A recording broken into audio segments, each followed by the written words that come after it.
I want to talk about what's required to think deeply and to deconstruct your belief systems, why it takes so much effort, why it takes so long, why we're influenced by everything around us, why when you watch angry and aggressive podcasts all day and things about conspiracy theories and everything like that, and that, of course, everyone's allowed to do what they want, you subconsciously instill anger-creating belief systems without even knowing it's happening.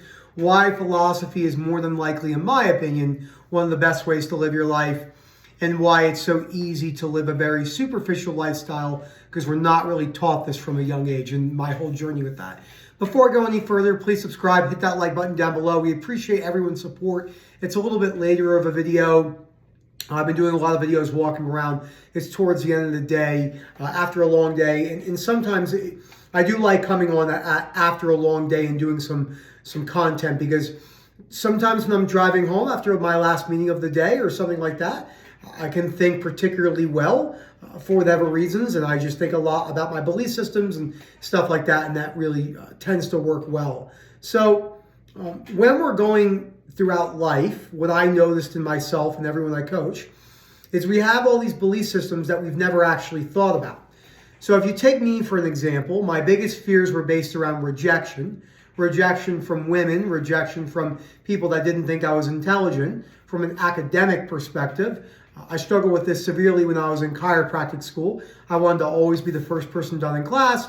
I wanted everyone to know that I knew everything that I was talking about, whether it was exercise physiology, whether it was nutrition research, which then spilled over into OCD stuff when I started really learning about OCD and not understanding that, etc. And what I didn't realize at the time was all of the I need to get better at this. I need to prove people why they're wrong. I have to show people why I'm smarter than them, etc.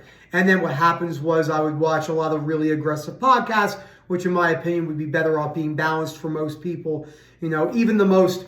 And to show you how easy it is to allow the media and the world to warp your opinions is think about someone such as Jordan Peterson, who I admire in many ways. I've read both his 12 Rules of Life books, but there's a massive difference, in my opinion, from his second book, from his first book, in his tone and his anger, which I can only imagine being in the spotlight year after year and being scrutinized. It's something I cannot relate to. I obviously deal with lots of scrutiny doing this. We have people that talk down to you. And anyone that grows in the public space is open to intimidation from other people. But without the proper perspectives, I think that can really get to you. Now, I think I would easily be able to be in Jordan Peterson's position, and the anger part would not arise because of my belief systems that I've had to work on. I don't think Jordan Peterson is aware. I've actually never heard him mention Albert Ellis. He's very much in the Freudian, and Carl Jung talks a lot about Nietzsche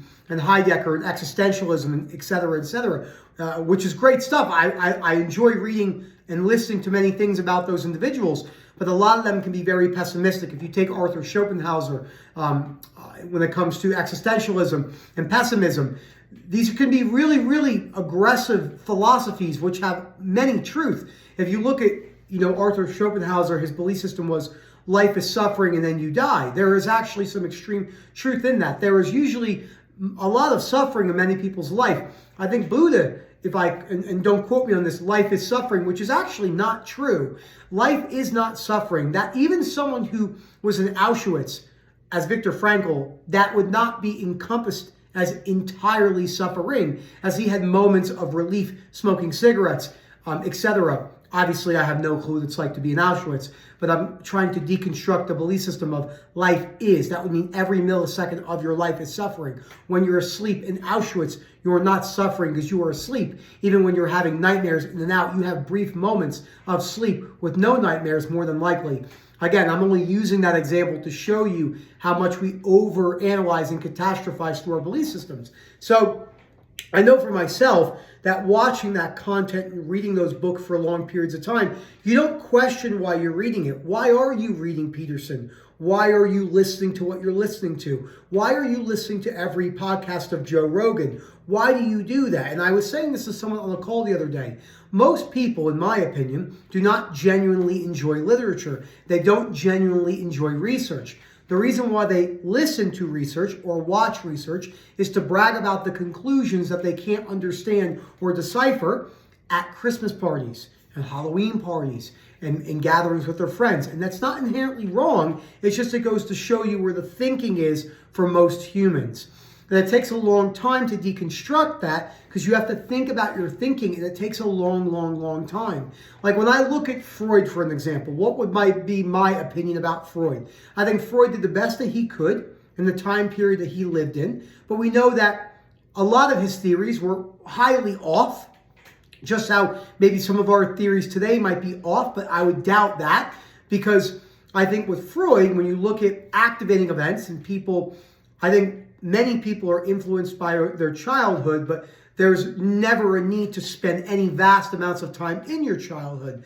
I don't speak about childhood trauma. I don't think childhood trauma holds any severe merit in people's lives. It's understandable to look into the context of, oh, this could be why I think this way, but then what are the beliefs I'm holding in the now? What are the beliefs I have to change today? What are the behaviors I have to change today? And this is where false memory, real event comes in, diving into memories in the past, and then blaming people for your OCD. I deal with this every day where people say to me, you know, my mom or my dad's the reason I have OCD, or I'm afraid to have kids, and pass that lineage on. I was speaking about that today in the webinar, the pregnancy and motherhood webinar.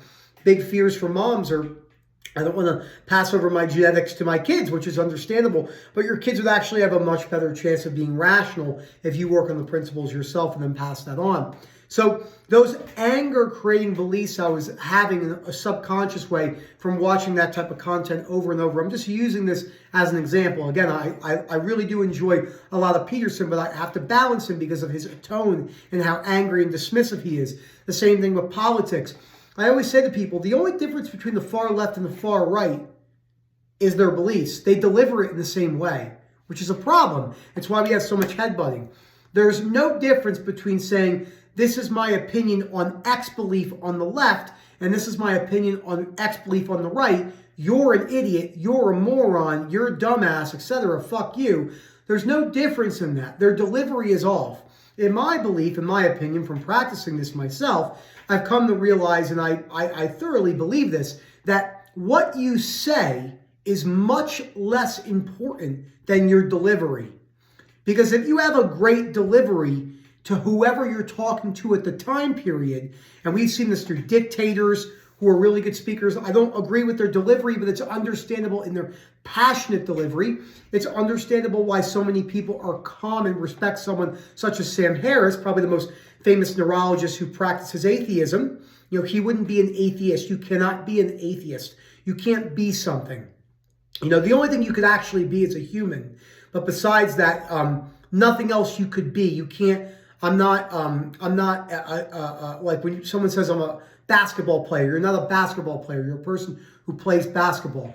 And I hear a lot of people say that's semantics. It's not semantics, because if you consider yourself a basketball player who makes $50 million a year, when you lose that, that's when the individual becomes depressed. That's when they get themselves into trouble with their belief systems. So you're not an atheist, and you're not a Christian, you're not a Muslim, you're not a Catholic.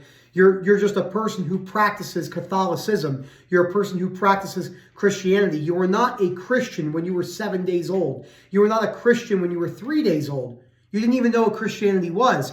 When you're 1.5 years old, you don't know anything about anything. When you're 4 years old, you don't know anything about anything. You're not a strong practicing Muslim. You might be growing up in a country where you're put into a mosque and you're being presented with literature and you're praying from a young age, but you're doing that off a behavioral pattern. You don't even know how to think about your thinking. So you're not actually the thing that you think you are. And this is where the free will fears come in. This is where the fears of not knowing who you are and the purpose of life and all that stuff, which I think are very, very fun to talk about. And this is how I deconstructed all of these belief systems. But I had to spend time going over these belief systems. I had to think about, why am I afraid of certain things? What is the reason for that? Okay, that belief came from this period of my life, but how could I change that in the now? And some of my biggest belief systems that I held for such long periods of time were based around low frustration talk. My biggest belief systems that plagued me the most, the first one was rejection, which is probably the number one most common belief fear pattern among all humans. 2, accomplishment. This is one that I didn't think affected me nearly as much as it did until I started going throughout my recovery journey, needing to accomplish tasks, needing to get them done. If I didn't get them done, I was very hard on myself. Another one was physical comfort. Some people in my life thought I was really good at this, but it was really all a front because it goes back to my fear of rejection. If I wanted to be uncomfortable, say a gym setting or sport, I was okay with that. But it wasn't until I realized that if I deem myself wanting to relax, right? I hear this a lot from people. When I come home at night, I should have peace. That's not necessarily true by any means. There are no universal principles stating that you must have relaxation in your house.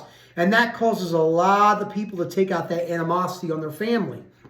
I work with numerous people with that. They're yelling at their kids. They're yelling at their dogs. Oh, this is so annoying. I had a long day at the office. I don't deserve this. My parents were dying from cancer. Life is primarily unfair. So that was the next one, is fairness from other people. So fairness from others. Now, this was on the road. This is from people in YouTube comments, etc.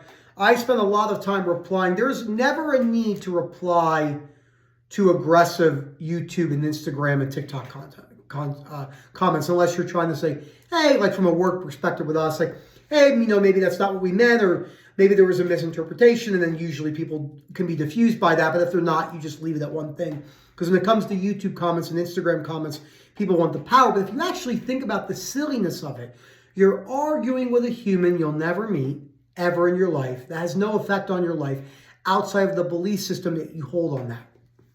So that's a very important thing to cover. I'm trying to think if there was anything else in my life. I think another one that I wasn't even aware of that I held was growing older. I'll put older, not so much old, but older responsibilities. This is one that really affected me and many people that were born in areas that I was born in. So I would say I was born into a bubble. My father was an attorney. My mom was a stay-at-home mom. She never worked when I was growing up, and we had a lot of things. Well, I had a lot of things that were good, that were illusions, which I see a lot in families that have money. But I was not exposed to one of the greatest quotes by Steel Tycoon. Oh, it's leaving my mind right now. He was inflation-adjusted richest person. It will come to me. It's the book, Andrew Carnegie. He said one of the best things you could do for your children is raise them in poverty. Because kids that are particularly with a silver spoon and given lots of things grow up with lots of problems. I don't know the statistic, but I would imagine that there's much more depression and anxiety cases with people who are grown up with a silver spoon in their mouth when you compare it to people who had to go through hardships. It's not the people that go through hardships don't have anxiety and depression. It just means that there's probably a greater propensity to have faulty belief systems when you're given everything, because that's not how the world works. So, and again, the rejection fears and the accomplishment fears kind of go into each other.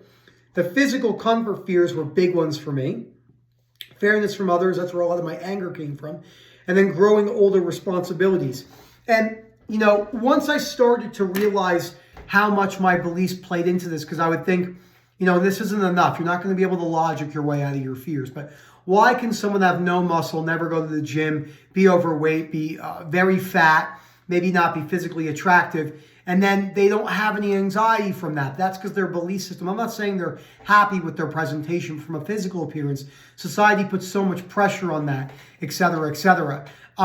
So those are really important things to think about when you're going throughout your belief systems. But I wanted to talk about this because and one of the things I like to do, I know I've been working a lot with this on people. This is my goal book I got for 2024. Now, this book is meaningless without application. So one thing I'm trying this year is I have the goal, I have the why that I want to achieve it, and then the sacrifices that I want. Nothing major, just 5 goals, that's all. And then I always go over weekly. This year I did weekly goals, and I think that goal setting can certainly become compulsive. Most people don't achieve their goals anyway, so even if you're being compulsive about your goals, most people will not reach their goals because we undermine the work required to achieve your goals. And there's much less analyzing that needs to go into goals unless it's a really big problem, which most people's are not. It's more of an action-based. And then changing some of the, obviously learning about your habits and why you're doing them, but not diving too much into them. So I hope you guys enjoyed this video. Please let me know if you have any recommendations. I have lots of stuff here right now. These are all things I've been writing down.